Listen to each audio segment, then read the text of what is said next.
Prezados irmãos e irmãs, em nosso Senhor Jesus Cristo, vereando diácono, religiosas, congregados, as filhas de Maria.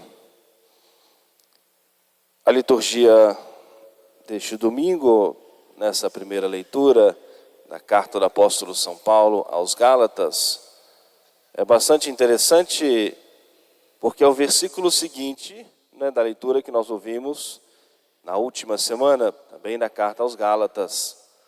E o versículo seguinte, continua hoje. No último domingo, São Paulo nos alertou e nos convidou a nós fazermos uma avaliação e fazermos uma escolha entre as obras da carne e as obras do Espírito. Descrevendo para nós, enumerando algumas delas, os frutos, quando nós nos entregamos aos prazeres, às paixões, ao pecado, e também quando nós nos deixamos conduzir pelo Espírito de Deus. Mas na leitura de hoje, já é o versículo seguinte, continuando da última semana, ele já pressupõe que nós fizemos uma escolha. Disse: vós que sois espirituais, que já escolheste vos deixar conduzir pelo Espírito de Deus. Já pressupondo que nós avaliamos, e pela graça de Deus fizemos a escolha acertada, para nos deixarmos conduzir pelo Espírito de Deus, para buscarmos a nossa santificação. Então agora ele avança um pouco mais. Fizemos essa escolha pela prática do bem, fizemos essa escolha por servir a nosso Senhor, fizemos essa escolha por escolher aquilo que é o melhor, que é o mais perfeito para nós servirmos a nosso Senhor, confiando na sua graça, auxiliados pela sua misericórdia. Aí Ele nos convida agora a nós olharmos a nossa responsabilidade que nós temos pela salvação do nosso próximo. E diz que nós somos responsáveis em carregar ou ajudar a carregar o peso uns dos outros. Ajudar o nosso próximo nesse caminho de santidade, sobretudo na prática da caridade cristã. Mas ele nos ensina que é importante, é proveitoso, é necessário também quando nós temos liberdade para isso, quando nós agimos de reta intenção, algo que vai ser construtivo na vida do nosso próximo, a correção fraterna.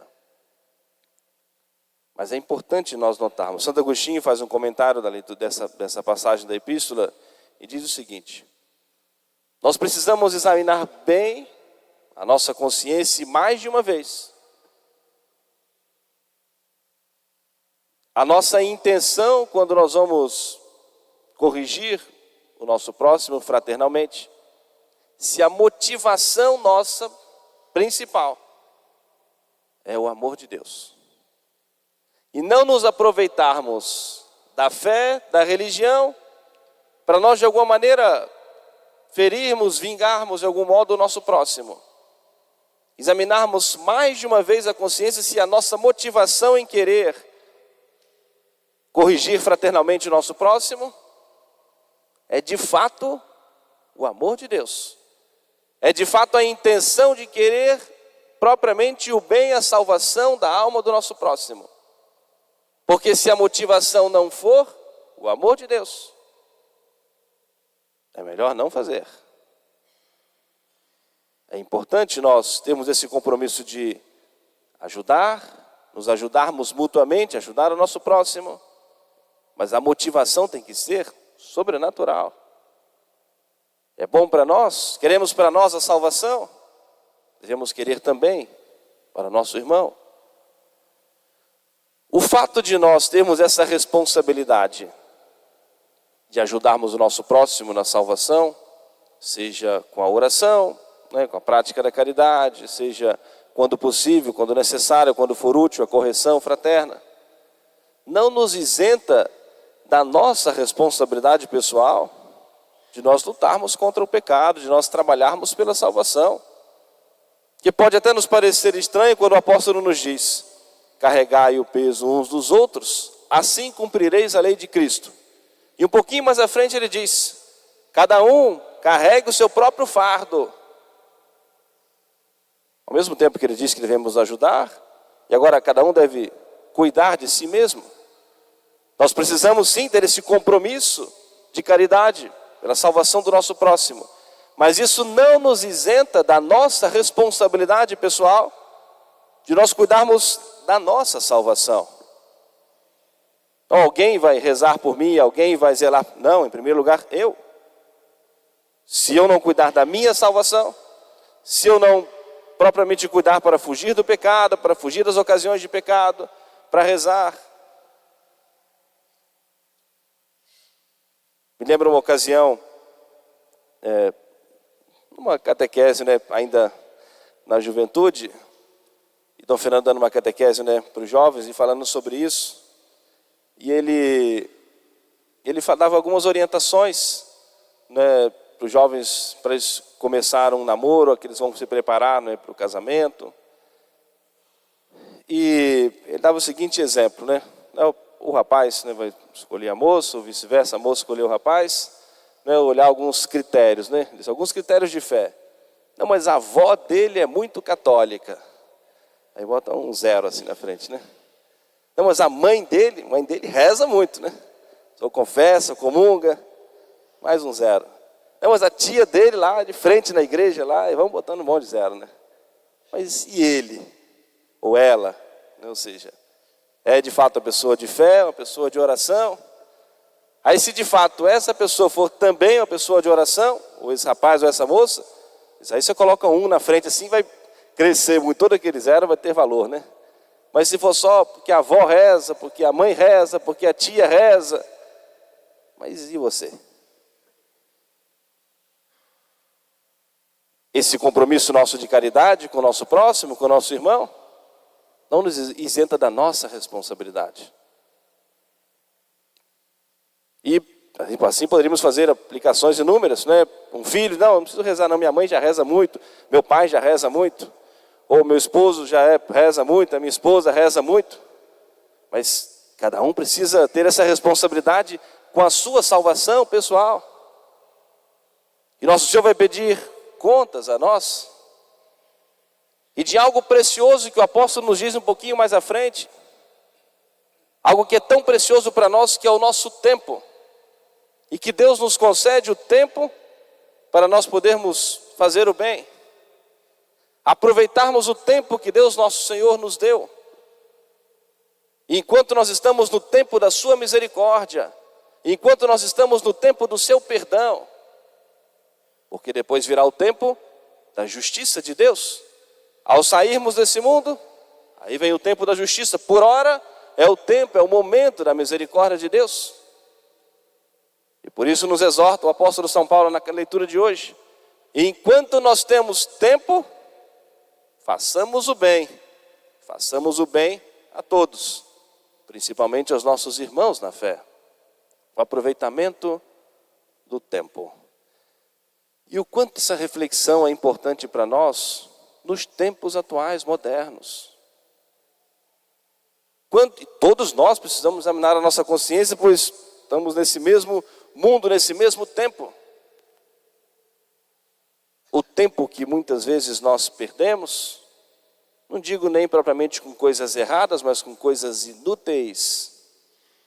Sobretudo, o tempo gasto muitas vezes ociosamente na internet, no celular, nas redes sociais. Não digo nem, já nem podemos pensar nisso, nem em coisas graves, em coisas pecaminosas, mas muitas vezes em coisas inteiramente ociosas. Não que a pessoa não possa fazer nada, às vezes para um tempo de distração, para descansar um pouquinho a cabeça, alguma coisa que seja interessante, ou seja, agradável de ver, desde que não seja uma coisa errada. Mas o quanto nós precisamos estar sempre e muito vigilantes. A gente acha que ficou 10 minutos e se olhar depois cronometrar o tempo, esses 10 minutos se multiplicaram por muito.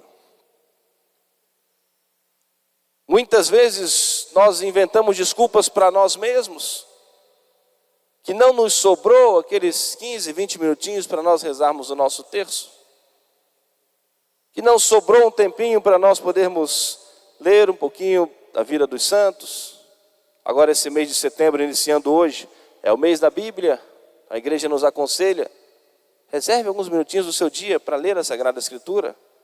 Coloque em destaque lá na sua casa a Bíblia Sagrada. Somos cristãos, católicos. Coloque lá no local de oração da sua família a Bíblia Sagrada. Mas não deixa lá só aberta, enfeitando, né, a mesa, a estante, não. Ao reunir a sua família para rezar, cada dia, leia um trechinho do Evangelho, de maneira que a página vá se movimentando a cada dia. Deixe aberto no livro dos Salmos, do Evangelho, ou alguma outra livro que a pessoa queira, né, ler, aproveitar nesse momento, esse mês de setembro, e vivermos com a igreja esse mês especial da Bíblia Sagrada. E se a gente administrar esse tempo, nós conseguimos encontrar esses minutinhos para nós fazermos uma leitura bíblica. Lermos a vida dos santos. Às vezes a gente ouve na Santa Missa um pequeno resumo da vida de um santo. Eu posso depois procurar, ou seja, né, aí com acesso, né, com a internet a gente consegue isso também, a facilidade, ler um pouquinho mais sobre a vida dos santos, utilizar para o bem, para as coisas boas, para fazer uma leitura. Ou se a gente tem um livro da vida dos santos, a gente lê em casa, buscar. Ou seja, administrarmos o nosso tempo para as coisas de Deus. Enquanto nós temos tempo, façamos o bem. Porque Deus vai pedir contas a nós da utilização do nosso tempo. Quando chegar, né, o momento, né, final da nossa vida, se estivermos conscientes, né, com certeza todos gostariam de ter alguns minutinhos a mais. Alguns minutinhos a mais para poder rezar, para poder pedir a Deus o perdão. Então aproveite o tempo da misericórdia de Deus, o tempo do perdão de Deus nosso Senhor. Avancemos ao Evangelho desse domingo, quando Jesus vai ressuscitar, né, o filho da viúva de Naim. Um ponto muito importante do Evangelho, é somente São Lucas que narra esse milagre. Diferente um pouquinho de outros milagres que Jesus fez, essa mulher, essa mãe, essa viúva, ela não se aproximou de Jesus propriamente para pedir, né, a ressurreição do seu filho. Ela era pagã, de uma comunidade pagã. E certamente não conhecia Jesus. Assim foi educada. Embora o Evangelho não traga maiores detalhes da sua vida, mas certamente era uma pessoa reta no seu coração. Na formação que teve, na instrução que teve, mas certamente uma pessoa reta na sua intenção, no seu coração, uma pessoa de bem. Mas ao mesmo tempo o Evangelho mostra para nós esse coração humano divino do Senhor que se compadece de nós. Que não nos deixou nesse mundo, ou seja, né, entregues ao léu. É esse Senhor que cuida de nós, que acompanha os nossos passos, que está sempre pronto a nos socorrer. Quantas vezes nós já falamos isso, né? Muitas graças nós recebemos, sem pedirmos a Deus, sem nos lembrarmos de pedir a Deus. E precisamos sempre ser gratos a Deus. É certo que muitas graças precisamos pedir para alcançar do Senhor. Mas Deus sempre se antecipa a nós. E a parte maior é sempre a parte de Deus, que se antecipa a nós com a sua misericórdia, com a sua bondade e com a sua graça. E São Lucas diz, Jesus passou e viu aquele cortejo fúnebre saindo para enterrar aquele jovem. Tudo ali carregava de muita dor, uma senhora já viúva, indo a enterrar o seu único filho, que seria, né, o amparo na sua velhice. E São Lucas diz que Jesus se compadeceu daquela mulher. Jesus se compadeceu diante daquele sofrimento. Se aproximou dela e disse, não chores. E ninguém mais podia, né, talvez ousaria chegar para aquela senhora e dizer para não chorar. Mas ali estava Jesus, aquele que vai enxugar e que enxuga todas as nossas lágrimas, que conforta o nosso coração, que cura as enfermidades em primeiro lugar do nosso coração, da nossa alma. Aquele que é Senhor da vida, da morte, da saúde, da doença, que pode todas as coisas. E esse mesmo Senhor tão grande, tão poderoso, que tem compaixão de nós, que se fez o nosso irmão, que se fez um de nós. Não chores. Talvez as pessoas não entenderam, né, aquela expressão de Jesus. Talvez uns até pensaram mal dele, mas como não chorar diante de tanta dor? Mas ali estava aquele que pode mudar, transformar toda e qualquer situação. Tomou aquele jovem pela mão e disse: jovem, eu te ordeno, levanta-te. E o devolveu à sua mãe. E muitos que estavam ali, que eram pagãos, mas tocados naquele momento pela graça, diante do poder e da misericórdia do Senhor, com certeza tocados por aquele gesto de bondade e de misericórdia de nosso Senhor, que sem que houvesse ali propriamente um pedido, mas se antecipou com a sua misericórdia. E levados, movidos pela ação de Deus, começaram a dizer: um grande profeta surgiu entre nós, Deus visitou o seu povo. É o sinal de Deus, é o sinal da bondade do Senhor, é o sinal da misericórdia do Senhor. A prática do bem, a prática da caridade, as obras de misericórdia, são sempre o sinal de Deus na vida do nosso irmão. E por isso, quando o apóstolo nos exorta a nós termos esse compromisso com a prática de boas obras, é nós mostrarmos ao mundo esses sinais de Deus, como o Senhor é, como o Senhor age na vida, para que, mesmo que pessoas que talvez não conheçam a religião, mas que vejam esses atos de bondade daqueles que são filhos de Deus, cristãos, católicos, possam chegar a essa mesma conclusão: esse Deus que não me abandona.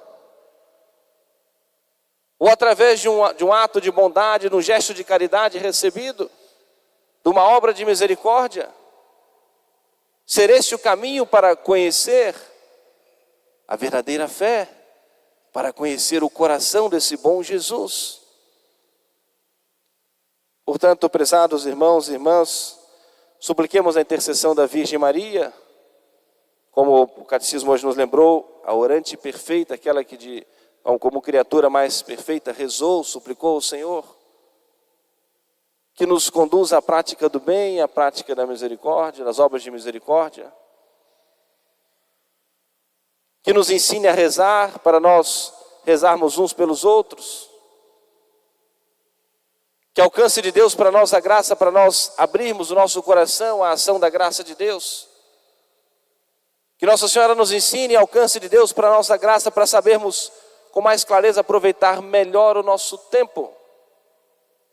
E sobretudo que ela suplique ao coração do nosso bom Jesus que haja sobre nós com muita misericórdia e compaixão, para que nós, dóceis à graça de Deus, correspondendo às ações da graça de Deus, fazendo a escolha pelas obras de Deus, pelas obras do Espírito Santo, nós de fato vivamos bem a nossa fé, pratiquemos as obras de misericórdia, as obras de caridade, para um dia podermos receber do Senhor a recompensa no céu.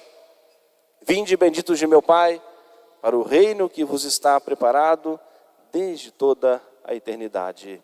Amém. Louvado seja nosso Senhor Jesus Cristo. Para sempre seja louvado. Fiquemos todos de pé, juntos cantemos a nossa profissão de fé.